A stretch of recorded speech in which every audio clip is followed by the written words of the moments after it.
다 함께 사도신경으로 우리의 신앙을 고백하겠습니다. 나는 전능하신 아버지 하나님 천지의 창조주를 믿습니다. 나는 그의 유일하신 아들 우리 주 예수 그리스도를 믿습니다. 그는 성령으로 잉태되어 동정녀 마리아에게서 나시고 본디오 빌라도에게 고난을 받아 십자가에 못 박혀 죽으시고 장사된 지 사흘 만에 죽은 자 가운데서 다시 살아나셨으며 하늘에 오르시어 전능하신 아버지 하나님 우편에 앉아 계시다가 거기로부터 살아있는 자와 죽은 자를 심판하러 오십니다. 나는 성령을 믿으며 거룩한 공교회와 성도의 교제와 죄를 용서받는 것과 몸의 부활과 영생을 믿습니다. 아멘. 다 함께 찬송가 68장으로 우리 주님을 찬양하겠습니다.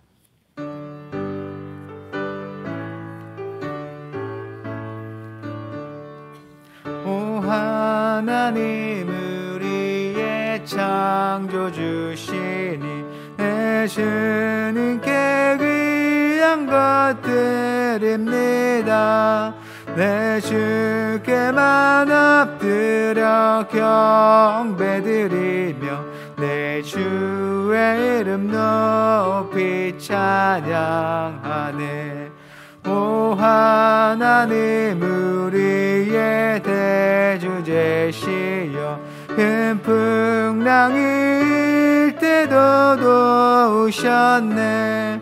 죽음에서 우리를 구하셨으니 내 주의 이름 높이 찬양하네. 주 하나님 이름을 함께 높이며 대주제께 영광을 돌리오리. 그 능력이 우리를 지켜주시니 내 주님을 높이 찬양하네. 아멘. 오늘 우리에게 주신 하나님의 말씀 구약 성경 사무엘상 12장 1절부터 15절까지 말씀입니다. 구약 성경 424쪽에 있습니다.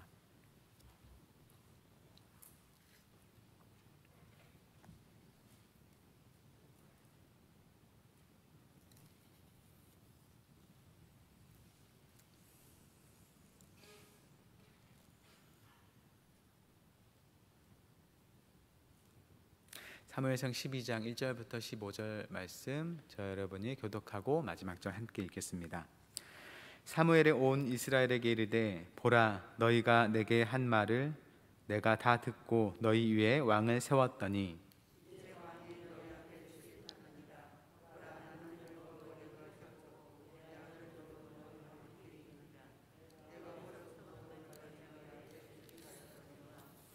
내가 여기 있나니 여호와 앞과 그의 기름 부음을 받은 자 앞에서 내게 대하여 증언하라.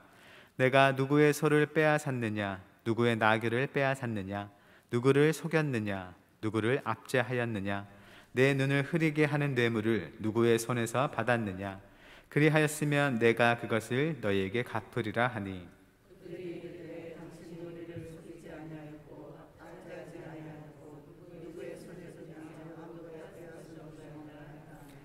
사무엘이 백성에게 이르되 너희가 내 손에서 아무것도 찾아낸 것이 없음을 여호와께서 너희에게 대하여 증언하시며 그의 기름 부음을 받은 자도 오늘 증언하느니라 하니 그들이 이르되 그가 증언하시나이다 하니라.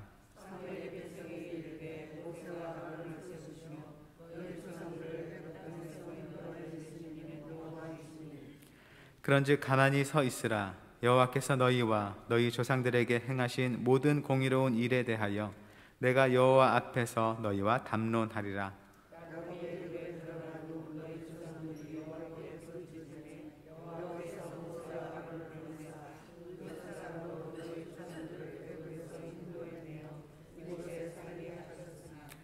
그들이 그들의 하나님 여호와를 잊은지라. 여호와께서 그들을 하솔 군사령관 시스라의 손과 블레셋 사람들의 손과 모압 왕의 손에 넘기셨더니 그들이 저희를 치매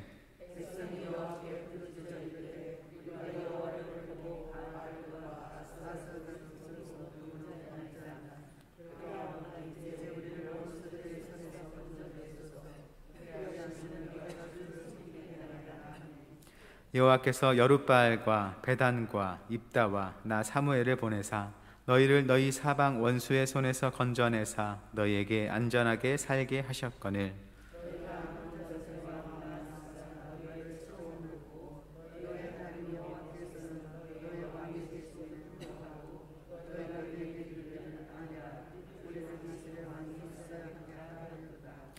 이제 너희가 구한 왕, 너희가 택한 왕을 보라. 여호와께서 너희 위에 왕을 세우셨느니라.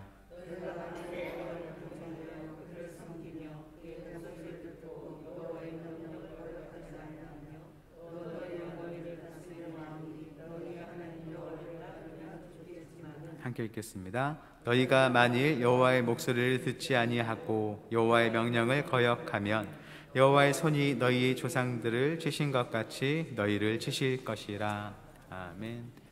에바다 찬양대의 찬양이 있겠습니다.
찬송의 고백처럼 끝까지 주님께 충성하는 우리 모든 성도님들의 삶이 되기를 바랍니다. 이 시간 본문은 사무엘의 고별 설교입니다. 사울이 하나님의 기름 부음과 제비 뽑기를 통해서 이스라엘의 왕으로 선택됐고 또 암몬과의 전쟁에서 승리함으로 왕으로서의 입지를 다지게 되었습니다. 백성들이 길갈로 모여서 사울을 하나님 앞에서 왕으로 삼고 또 하나님께 제사도 드렸죠. 그렇게 이제 사울 왕이 이스라엘을 통치할 수 있게 되자 사무엘은 이스라엘을 다스리는 자리에서 물러나면서 이스라엘에게 권면과 경고의 설교를 합니다. 사무엘은 첫째로 그가 이스라엘 백성이 요구하는 대로 그들 위에 왕을 세워 주었음을 이야기합니다. 하나님께서 사울을 선택하셨고 또 암몬과의 전쟁에서 이기도록 도우셔서 사울이 백성들에게 왕으로 인정받게 하셨습니다. 그런데 그 과정에서 사무엘이 백성들의 요구와 하나님의 명령에 성실하게 응답했음을 말하는 것이죠. 그렇게 이제 이스라엘의 요구대로 왕이 세워졌으니 그 왕이 이스라엘을 다스릴 것이고 사무엘 자신은 이제 늙었으니 그들에게서 물러날 뜻을 보입니다. 그러면서 이스라엘을 향해서 내가 이스라엘과 함께 하면서 잘못 행한 것이 무엇이 있느냐고 백성들을 향해 묻는 것이죠. 사무엘로서는 이스라엘이 사무엘을 통한 하나님의 다스리심을 거부하고 다른 나라들처럼 인간 왕을 구한 일이 여전히 못마땅하기도 했고 또 이스라엘의 앞날이 걱정스러웠던 것입니다. 이것은 단지 왕만 구한 것이 아니라 이미 계시는 왕 하나님을 마치 없는 것처럼 여긴 것이었기 때문입니다. 먼저 3절 말씀입니다. 내가 여기 있나니 여호와 앞과 그의 기름 부음을 받은 자 앞에서 내게 대하여 증언하라. 내가 누구의 소를 빼앗았느냐, 누구의 나귀를 빼앗았느냐, 누구를 속였느냐, 누구를 압제하였느냐, 내 눈을 흐리게 하는 뇌물을 누구의 손에서 받았느냐, 그리하였으면 내가 그것을 너에게 갚으리라 하니. 사무엘은 자기에게 무슨 잘못이 있다면 하나님 앞과 또 하나님께서 기름을 부어 왕으로 세운 그 사울 앞에서 다 고발하도록 백성들에게 말합니다. 만약 자기가 그렇게 했다면 그 잘못에 대한 대가를 치르겠다는 것이죠. 누구의 소나 나귀를 빼앗았는지, 또는 누구를 속였는지, 누구를 압제했는지, 또는 뇌물을 받고 판결을 굽게 했는지 등을 묻습니다. 여러 가지로 자신이 잘못한 일이 있다면 말하도록 백성들에게 묻고 있습니다. 그는 결단코 그러한 잘못은 한 일이 없고 하나님 앞에서까지 떳떳하다는 자기의 마음을 밝히는 것이죠. 이스라엘도 사무엘의 이런 말에 동의합니다. 당신은 우리를 속이지도 아니하였고 또 압제하지도 않았고 누구의 것을 빼앗은 적도 없습니다 라고 말합니다. 사무엘이 이스라엘을 다스리면서 잘못한 일이 없다는 것이죠. 물론 전에 이스라엘의 장로들이 왕을 요구했던 장면을 돌아보면 그들은 사무엘이 잘못했기 때문에 왕을 세워달라고 한 적은 없습니다. 사무엘은 늙었고 사무엘의 아들들은 아버지와 다르게 정직하지 않고 불의를 행하니 나라를 다스릴 왕을 세워달라고 했었습니다. 하지만 지금 백성들은 이 사무엘의 아들들의 잘못에 관해서는 아무 말도 하고 있지 않습니다. 아마 하지 않는 게 아니라 못하는 것으로 보입니다. 그의 아들들이 뇌물을 받으며 잘못을 하긴 했지만 그게 왕을 요구할 정도로 심각한 잘못은 아니었기 때문입니다. 하나님께서도 그들의 요구에 대해서 이스라엘 백성이 하나님을 버렸다고 말씀하셨지 사무엘의 아들들을 탓하시지는 않았습니다.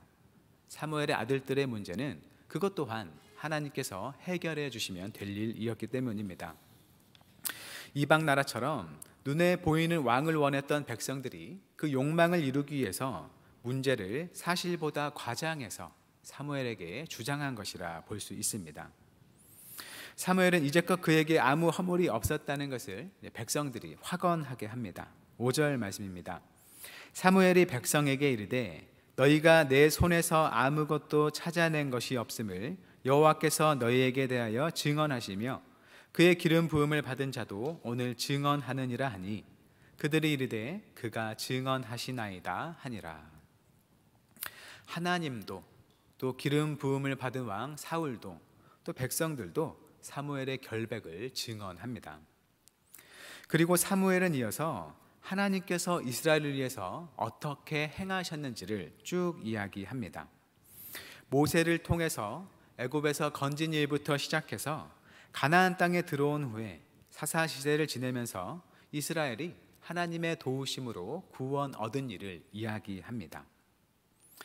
이스라엘이 약속의 땅 가나안에 들어와서까지 이방 민족의 압제 아래 놓인 이유가 무엇이었나요? 바로 이스라엘이 그들을 애굽에서 구원하신 하나님을 잊었기 때문입니다. 그들이 하나님을 잊었기 때문에 하나님께서는 이스라엘을 이방 민족에게 넘기셨고, 하지만 하나님은 이스라엘을 완전히 버리시지 않고 그들이 환난 중에 회개하며 하나님을 찾으면 그들의 부르짖음에 응답하며 그들을 구원해 주셨습니다. 이런 역사를 익히 알고 있는 이스라엘에게 하나님은 이스라엘의 구원자, 이스라엘의 왕으로서 부족함이 전혀 없음에도 불구하고 왕을 요구했던 것이죠. 12절과 13절 말씀입니다. 너희가 안 본 자손의 왕 나하스가 너희를 치러 옴을 보고 너희의 하나님 여호와께서는 너희의 왕이 되심에도 불구하고 너희가 내게 이르기를 아니라 우리를 다스릴 왕이 있어야 하겠다 하였도다. 이제 너희가 구한 왕, 너희가 택한 왕을 보라. 여호와께서 너희 위에 왕을 세우셨느니라. 하나님께서 이스라엘의 왕이 되심에도 불구하고 이스라엘은 하나님의 왕 되심을 거절하면서 그들에게 왕이 없다고 주장했고 왕을 요구했습니다. 그래서 하나님은 그들 위에 왕을 세워주셨습니다. 이제 이스라엘이 그토록 원하던 왕을 세워주셨으니 그러면 이제는 그것으로 끝이 난 걸까요? 그렇지 않습니다. 하나님은 다른 나라들처럼 눈에 보이는 인간 왕을 세워주셨지만 결코 이스라엘의 참된 왕의 자리를 내어주시지는 않습니다. 이스라엘이 이제 왕을 가졌다고 해서 참으로 순종해야 할 그들의 하나님과의 관계를 저버린다면 그들은 왕과 함께 망하게 되는 것입니다. 14절과 15절 말씀입니다. 너희가 만일 여호와를 경외하여 그를 섬기며 그의 목소리를 듣고 여호와의 명령을 거역하지 아니하며 또 너희와 너희를 다스리는 왕이 너희의 하나님 여호와를 따르면 좋겠지만은 너희가 만일 여호와의 목소리를 듣지 아니하고 여호와의 명령을 거역하면 여호와의 손이 너희의 조상들을 치신 것 같이 너희를 치실 것이라. 이스라엘은 그들이 원하는 왕을 얻었지만 그 왕과 함께 하나님의 말씀을 잘 듣고 순종해야 합니다. 인간은 연약해서 눈에 보이는 것, 또 귀에 들리는 것 등 감각적으로 알 수 있는 것들을 필요로 하죠. 아무리 사랑한다고 말을 해도 사랑한다는 말이 진실이라는 것을 증명하는 선물이나 어떤 노력을 볼 때에야 그 말을 더욱 믿게 되는 우리 사람들의 마음입니다. 하나님께서 인간왕을 허락하신 일도 인간의 그러한 연약함을 아시는 하나님의 돌보심이라 할 수 있습니다. 눈에 보이는 듬직한 왕을 통해서 이스라엘의 힘과 용기를 얻게 하신다는 것이죠. 하지만 어디까지나 그 왕은 하나님께 순종하는 왕이어야 하고 백성들도 하나님께 순종하는 왕과 함께 하나님께 순종해야 한다는 것입니다. 신명기에서 이미 말씀하셨던 것처럼 이스라엘 왕은 스스로 왕의 자리를 취하는 자가 아니라 하나님께로부터 세우심을 입은 왕으로서 하나님의 왕 되심과 그분의 통치를 드러내야 하는 자라는 것입니다. 왕이라고 해서 이방 나라의 왕처럼 백성들을 학대하거나 착취해서는 안 되고 하나님의 백성 나라의 왕답게 하나님의 가르침을 따라서 나라를 다스려야 한다는 것입니다. 하나님께서는 결코 최고 왕의 자리를 양보하지 않으시고 진정한 왕으로서 이스라엘을 다스려 가신다는 것이죠. 이스라엘이 하나님의 생명의 길에서 벗어날 때는 돌아오도록 채찍질하시고 그 위에 있을 때는 주님의 풍성함을 베푸시는 사랑의 왕이십니다. 사랑하시는 백성들이 생명을 떠나도록 내버려 두지 않으시고 그들이 생명 가운데 살도록 그들에게 행하시는 하나님이신 것이죠. 이스라엘은 하나님의 왕되심을 인정하지 않았지만 하나님은 그분이 맺은 언약에 신실하셔서 끝까지 이스라엘을 주님께로 돌이키고자 일하시는 사랑의 왕이십니다. 말을 맺겠습니다. 우리의 하나님은 언제까지나 당신의 왕의 자리에서 결코 물러나지 않으십니다. 그 누구에게도 당신 백성의 생명을 온전히 맡길 수 없기 때문에 하나님은 끝까지 우리의 왕이 되셔서 우리의 삶을 생명으로 인도하십니다. 우리가 누구를 통해서 또 무엇을 통해서 도움을 얻든지 우리가 궁극적으로 따라야 할 왕은 하나님이시라는 것을 기억하시기를 바랍니다. 우리의 연약함 때문에 우리의 눈에 보이고 손에 만져지는 많은 선물을 주시는 그 주님께 감사드리되 그 모든 것들의 근원이 되시는 주님을 기억하며 살아가시기를 바랍니다. 이스라엘이 원하는 왕을 주시되 그 왕조차도 순종해야 할 진정한 왕이 되시는 하나님은 지금도 우리의 왕이 되셔서 우리를 생명의 삶으로 다스리십니다. 우리에게 생명을 주시려고 왕의 자리를 놓지 않으시는 주님처럼 우리도 주님의 백성됨을 놓지 않고 그 앞에 늘 믿음으로 살아갈 수 있기를 바랍니다. 주님을 믿는 모든 자들이 왕 되신 하나님께 순종하면서 이 세상에 주님의 생명의 풍성함을 온전히 나타내는 그 날이 오기를 기대합니다. 그날을 소망하면서 우리의 왕 되신 하나님께 순종하고 늘 동행하며 살아가는 모든 한영교회 성도님들이 되시기를 주님의 이름으로 축원합니다. 우리 나눈 말씀 기억하면서 다음의 기도 제목으로 함께 기도하겠습니다. 내 삶의 왕의 자리를 차지하고 있는 하나님이 아닌 것들을 다 내려놓고 그 자리에 진정한 왕이신 하나님을 모시며 살아갈 수 있도록 또 왕의 자리에서 결코 물러서지 않으며 우리를 생명길로 인도하시려는 하나님의 마음을 잘 알아서 우리 또한 하나님을 향한 충성된 마음으로 말씀 안에 살면서 주님 주시는 생명을 누릴 수 있도록 함께 기도하겠습니다.